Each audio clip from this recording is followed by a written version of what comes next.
నిర్భయ ఘటన ఇంకెవరం మర్చిపోనే లేదు.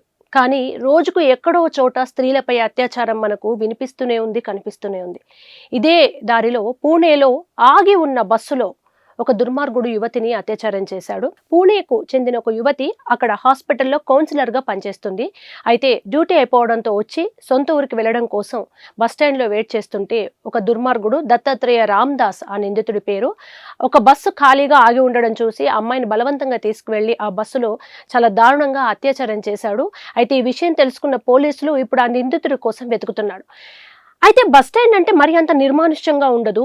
స్త్రీ కనిపిస్తే ఆగున్న బస్సులోకి తీసుకువెళ్లి మరి అత్యాచారం చేసే అంత స్థాయికి పరిస్థితులు ఎందుకుంటున్నాయి? పూణే లాంటి పట్టణంలో ఏ కుగ్రామమైనా కాస్త జనాలతోటే నిండి ఉంటుంది. అక్కడ ఇప్పుడు ఈ సంఘటన అంతా చూస్తే ఎన్ని అనుమానాలు వస్తున్నాయంటే, బస్టాండ్లో ఆగి ఉన్న బస్సు ఉంది, ఓకే, అసలు అక్కడ ఎంప్లాయీస్ లేరా, మిగతా బస్సులు లేవా, డ్రైవర్స్ లేరా, లేదా జనాలు లేరా ఊర్లకు వెళ్ళడం కోసం? ఇన్ని ఉండగా అసలు ఆ అమ్మాయిని అలా ఎలా తీసుకువెళ్ళగలిగాడు? అంతమంది ఏం చేస్తున్నారు? ఇటువంటి పరిస్థితుల్లో స్త్రీలు ఉద్యోగాలు చేయడం సంగతి దేవుడెరుగు, బయటికి ఎలా రావాలి? కనీసం ఒక పని మీద బయటికి రావాలన్న భయం వేస్తుంది కదా. ఇది నిర్మానుష్యమైన ప్రదేశం కాదు, ఎవరూ లేని సమయం కాదు. అంటే ఒక డ్యూటీ నుంచి ఇంటికి వెళ్ళడానికి బస్ స్టాండ్కి వస్తే అక్కడ కూడా రక్షణ లేకుంటే ఇంకెక్కడ రక్షణ ఉంటుందనే వాదన వినిపిస్తోంది. నిర్భయకు ఎలా అయితే ఒక బస్సులోనే అత్యాచారం జరిగిందో, ఇప్పుడు మళ్ళీ పూణేకు సంబంధించిన 26 ఏళ్ల వయసు అని చెప్తున్నారు ఆ యువతికి.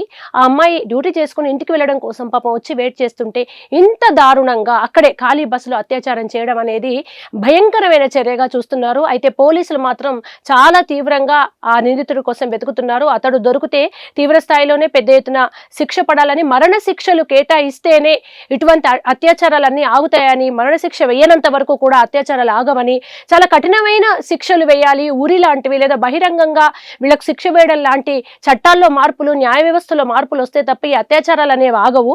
అప్పటి వరకు కేవలం పట్టుకోవడం, తీసుకువెళ్ళి వాళ్ళకు జైళ్లలో హాయిగా 3 పూటల భోజనం పెడుతూ ఉంటే వాళ్ళు ఎప్పటికీ మారరు, ఎవరికి భయం కలగదు. కనుక ఇప్పటికైనా అత్యాచారాల విషయంలో, ముఖ్యంగా మహిళల భద్రతకు సంబంధించిన విషయాల్లో చట్టాన్ని కఠినతరం చేయాలని అనేక ఏళ్లుగా ఉద్యమాలు చేస్తున్నారు, విప్లవాలు వస్తున్నాయి, ఎంతో మంది దీక్షలు చేస్తున్నారు. కానీ ఎందుకు ఇంకా ఇంత చిన్న చూపు, ఇంకా ఎందుకు కఠినమైన శిక్షలు రావట్లేదనే ప్రశ్నలు మరొక్కసారి ఈ అంశంతో తెర మీదకి వచ్చాయి. ఇప్పటికైనా కఠినమైన చట్టాలు తీసుకొచ్చి ఆడవాళ్ళ జోలికి వెళ్ళాలంటే భయపడే పరిస్థితులు ఏర్పడాలని మనస్ఫూర్తిగా కోరుకుందాం.